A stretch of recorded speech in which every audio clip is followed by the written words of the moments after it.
بسم اللہ الرحمن الرحیم۔ السلام علیکم۔ آپ دیکھ رہے ہیں اسلامک وائس۔ امید ہے آپ سب خیریت سے ہوں گے۔ ہماری آج کی ویڈیو کا ٹاپک ہے حضرت ابراہیم علیہ السلام کا قصہ۔ حضرت ابراہیم علیہ السلام خدا کے برگزیدہ نبی اور پیغمبر تھے۔ آپ علیہ السلام کو ابو الانبیاء اور خلیل اللہ بھی کہا جاتا ہے۔ اکثر انبیاء کرام آپ علیہ السلام کی اولاد ہیں۔ توریت اور انجیل میں بھی ان کے بارے میں مذکورہ ہے۔ توریت کی روح سے آپ علیہ السلام 2200 سال قبل مسیح میں عراق کے قصبہ ان میں پیدا ہوئے۔ آپ علیہ السلام کے والد کا نام طارق لکھا ہے، مگر قرآن پاک میں آزر کے نام سے یاد کیا گیا ہے۔ انجیل میں اللہ تعالیٰ حضرت ابراہیم علیہ السلام سے مخاطب ہو کر فرماتا ہے، دیکھو میرا عہد تیرے ساتھ ہے اور تو بہت قوموں کا باپ ہوگا، اور تیرا نام ابرام نہیں بلکہ ابراہیم ہوگا، کیونکہ میں نے تجھے قوموں کا باپ بنایا ہے۔ حضرت ابراہیم کی ولادت نمرود کے زمانے میں ہوئی۔ آپ علیہ السلام کے والد آزر بت تراش اور بت فروش تھے، مگر حضرت ابراہیم علیہ السلام بت پرستی کے خلاف تھے۔ نمرود کو اس بات کی خبر ملی تو اپنے سامنے بلایا۔ آپ علیہ السلام نے اسے سجدہ نہ کیا اور پوچھنے پر بتایا کہ میں اپنے پروردگار کے سوا کسی دوسرے کو سجدہ نہیں کرتا۔ نمرود نے پوچھا، تیرا پروردگار کون ہے؟ آپ علیہ السلام نے فرمایا، میرا خدا وہ ہے جو مردے کو جان بخشتا ہے اور زندوں کو بے جان کرتا ہے اور مشرق سے آفتاب نکالتا ہے۔ نمرود نے شیطان کے بہکاوے میں آ کر حضرت ابراہیم علیہ السلام کو قتل کرنے کا منصوبہ بنایا۔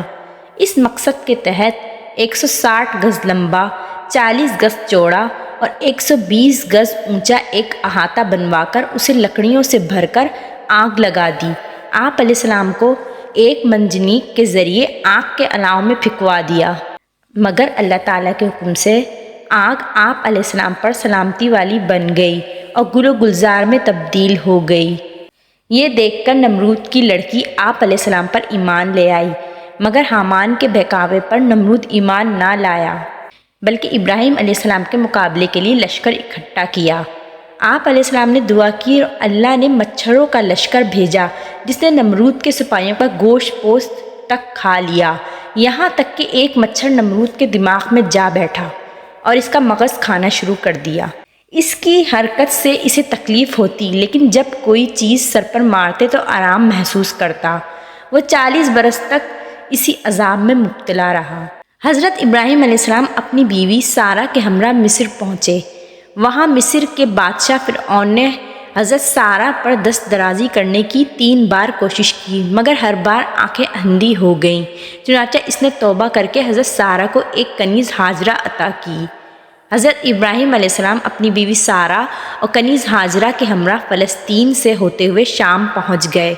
وہاں حضرت ابراہیم علیہ السلام نے لوگوں کو شریعت سکھائی۔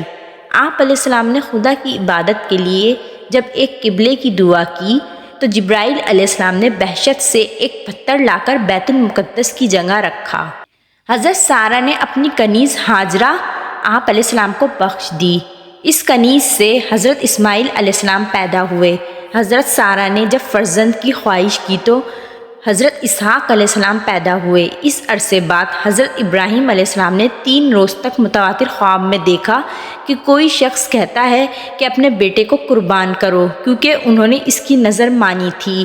اس طرح حضرت ابراہیم علیہ السلام نے اپنے فرزند کو خدا کی راہ میں قربان کرنے کی کوشش کی، مگر جب حلق پر چھری پھیرنا چاہتے تھے تو حکم ربانی ہوا کہ اے ابراہیم علیہ السلام، تو نے اپنا خواب سچا کر دکھایا، اب اس کے عوض ایک مینڈھا ذبح کرو۔ چنانچہ آپ نے ایک مینڈھا ذبح کیا، جس کے بعد قربانی کی رسم کا آغاز ہوا۔ حضرت ابراہیم علیہ السلام کو جب تعمیر کعبہ کا حکم ہوا تو آپ علیہ السلام نے حضرت اسماعیل علیہ السلام کے ہمراہ خانہ کعبہ کی تعمیر کی۔ حضرت سارہ کی وفات کے بعد آپ علیہ السلام نے ایک کنعانی عورت سے نکاح کیا، جس سے آپ کے 6 لڑکے پیدا ہوئے۔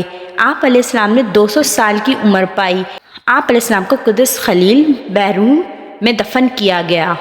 امید ہے آپ کو میری یہ ویڈیو پسند آئی ہوگی۔ اگر آپ کو میری ویڈیو پسند آتی ہیں تو میرے چینل کو سبسکرائب کیجیے ملتے ہیں نیکسٹ ویڈیو میں انشاءاللہ تعالی۔ اللہ حافظ۔